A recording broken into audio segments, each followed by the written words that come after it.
कायनात की वसअतों और आखिरी हुदूद तक पहुँचने की जस्तजू में मसरूफ़ इंसान आज तक निज़ाम कायनात के बारे में तरह तरह के मफरूज़े और नज़रिए कायम करता और फिर वक्त के साथ उन्हें तब्दील करता आया है।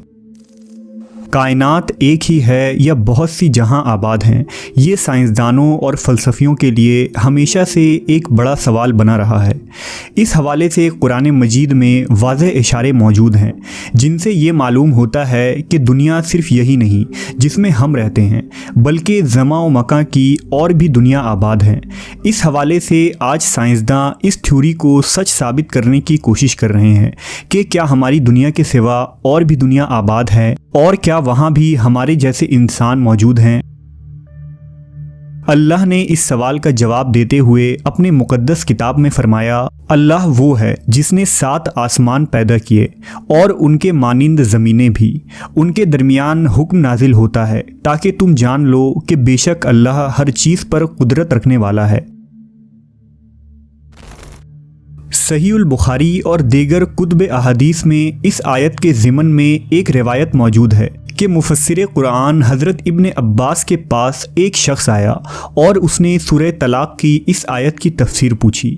हज़रत इब्ने अब्बास खामोश रहे। उस शख्स ने दोबारा इसरार किया और पूछा कि आप इसकी वजाहत करने से गुरेज क्यों कर रहे हैं। इस पर हज़रत इब्ने अब्बास ने कहा कि 7 ज़मीनों से मुराद हमारी ही ज़मीन जैसी 7 और ज़मीनें हैं। हर ज़मीन पर हमारे पैगंबर मोहम्मद सल्लल्लाहु अलैहि वसल्लम की तरह एक रसूल आए हैं। हज़रत आदम की तरह वहाँ भी आदम, नूह की तरह उन ज़मीनों पर भी नूह, इसी तरह इब्राहीम, मूसा और ईसा अलैहिस्सलाम की तरह वहाँ भी नबी माबूस हुए।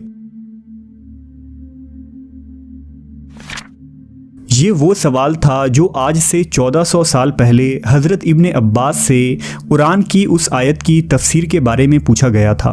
आज साइंसदान इस सवाल का जवाब साइंसी तरीके से दरियाफ्त करने के लिए सर जोड़ कर बैठे हैं। डॉक्टर मोरिस बुकाई की किताब इस्लाम, बाइबल और साइंस में उन्होंने लिखा है कि इनकी तहकीक के मुताबिक कुरान मजीद में 7 का अदद कसरत से इस्तेमाल किया गया है, जैसा कि यूनानी और रोमी भी 7 के अदद को अपने रूहानी और मजहबी उलूम में कसरत से ज़िक्र किया करते थे। लिहाजा मुमकिन है कि 7 ज़मीनों से मुराद ये हो कि हमारी ज़मीन की तरह ही और बहुत सी ज़मीनें कायनात में मौजूद हों, गो इंसान की उन तक रसाई नहीं। आज साइंस के मुताबिक बेशुमार दूसरे सैयारे और सूरज की तरह बेशुमार सितारे इस कायनात में बिखरी पड़ी हैं और हमारा निज़ाम शमसी इस पूरी कायनात का सिर्फ एक छोटा सा टुकड़ा भी नहीं है। दरअसल साहिल समुंदर में रेत के ज़र्रात कम हैं, मगर कायनात में प्लैनेट्स, सैयारे और सूरज वगैरह इससे कई ज़्यादा हैं। लेकिन कुरान मजीद की इस आयत की बात करें तो उलमा के दरमियान मुख्तलिफ नज़रियात और आरा पाई जाती हैं। कुछ उलमा का ख़याल है कि इससे मुराद 7 मुख्तलिफ ज़मीन और आसमान हैं, जबकि कुछ की राय ये है कि 7 कायनात एक दूसरे की हमशक्ल हैं। यानी अगर ज़ैद नामी एक आदमी इस ज़मीन पर मौजूद है तो वो मज़ीद 6 ज़मीनों पर भी मौजूद होगा।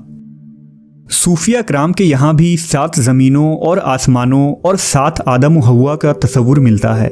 लिहाजा मशहूर सूफ़ी बुज़ुर्ग शेख इब्ने अरबी के मुतालिक एक मशहूर वाक़या नकल हुआ है। शेख इब्ने अरबी फरमाते हैं कि मैंने एक मरतबा एक ऐसी कौम के साथ बैतुल्लाह का तवाफ़ किया कि जिनको मैं नहीं जानता था।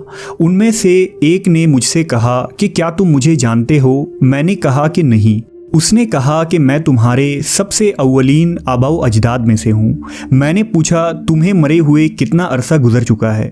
उसने कहा 40,000 साल से कुछ ज़्यादा। मैंने कहा आदम अलैहिस्सलाम को तो इतना ज़माना नहीं गुजरा।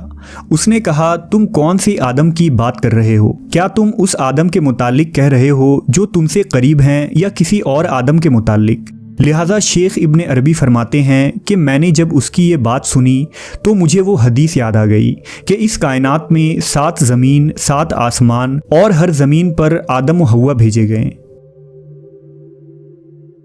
अहले हिकमत ने 7 आसमानों और उनकी खुसूसियात को कुछ यूँ ज़िक्र किया है कि ज़मीन से आसमानी दुनिया की और एक आसमान से दूसरे आसमान की मुसाफत 500 साल के सफ़र की दूरी के बराबर है और इसी तरह हर आसमान का अपना अपना हजम यानी वॉल्यूम है। पहला आसमान दूध से भी ज़्यादा सफ़ेद है, मगर कोहे काफ की सब्ज़ी की वजह से ये हरा नज़र आता है। इस आसमान का नाम रुकिया है। दूसरे आसमान का नाम फीदूम या माऊन है और वो ऐसे लोहे का है जिससे रोशनी की शुआएं फूटती हैं। तीसरे आसमान का नाम मलकूत या हायून है और वो तांबे का है। चौथे आसमान का नाम ज़ाहिरा है और वो आँखों में खैरगी पैदा करने वाली सफ़ेद चांदी से बना है। और सातवें आसमान का नाम लाबिया या दामिया है जो सुर्ख याकूत का है और उसी में बैतुल मामूर है। इसी तरह नबी करीम हज़रत मोहम्मद सल्लल्लाहु अलैहि वसल्लम का सफ़र मिराज इस बात का वाज़ह तरीन सबूत है कि हुजूर ने बुराक पर सफ़र करते हुए जिब्रील अमीन के साथ तमाम आसमानी रास्तों को पार किया, जिसके अंदर 7 आसमान भी शामिल था, और हुजूर ने तमाम आसमानों में पैगंबरों और रसूलों से मुलाकात की। जबकि 7 ज़मीनों और आसमानों की एक ताबीर जदीद नज़रिया मल्टीवर्स की शक्ल में दी जा सकती है। दरअसल हमारी इस ज़मीन में कुछ जानदार ऐसे हैं जिन्हें हम अपनी आँखों से देख सकते हैं, मसलन चौपाए जानवर, रेंगने वाले मखलूक और चरिंदो परिंद जो हमारे साथ इसी ज़मीन पर ज़िंदगी गुजारते हैं। जबकि कुछ जानदार ऐसे हैं जो हमारे नज़रों से भी ओझल हैं, मसलन खुर्दबीन मखलूक, वायरस और बैक्टीरिया वगैरह, जिन्हें हम अपनी आँखों से नहीं देख सकते। बिल्कुल इसी तरह जिन्नात और फरिश्ते भी मौजूद हैं जिन्हें हम नहीं देख सकते, क्योंकि उनका वजूद एक दूसरे डायमेंशन में है। इसी नज़रिए को मल्टीवर्स का नाम दिया जाता है, यानी इस कायनात की तरह की कायनात का वजूद होना, बावजूद इसके कि हम ना इस कायनात को देख सकते हैं ना कभी उसमें दाखिल हो सकते हैं। हदीस मुबारका के मुताबिक पहले आसमान के मुकाबले में दूसरा आसमान इतना बड़ा है जैसे किसी सहरा के दरमियान एक अंगूठी मौजूद हो, और दूसरा तीसरे के सामने रेगिस्तान पर पड़े अंगूठी के बराबर है। इसी तरह तमाम 7 आसमान एक दूसरे से बड़ा और वसी है। 7 ज़मीनों और आसमानों की वुसअतों और सरहदों को ना ही इंसानी दिमाग समझ सकती है, ना ही इसे बयान किया जा सकता है, लेकिन इन्हें तसव्वुर करके एक लफ्ज़ का मतलब ज़रूर समझा जा सकता है। अल्लाहु अकबर, यानी अल्लाह बहुत बड़ा है।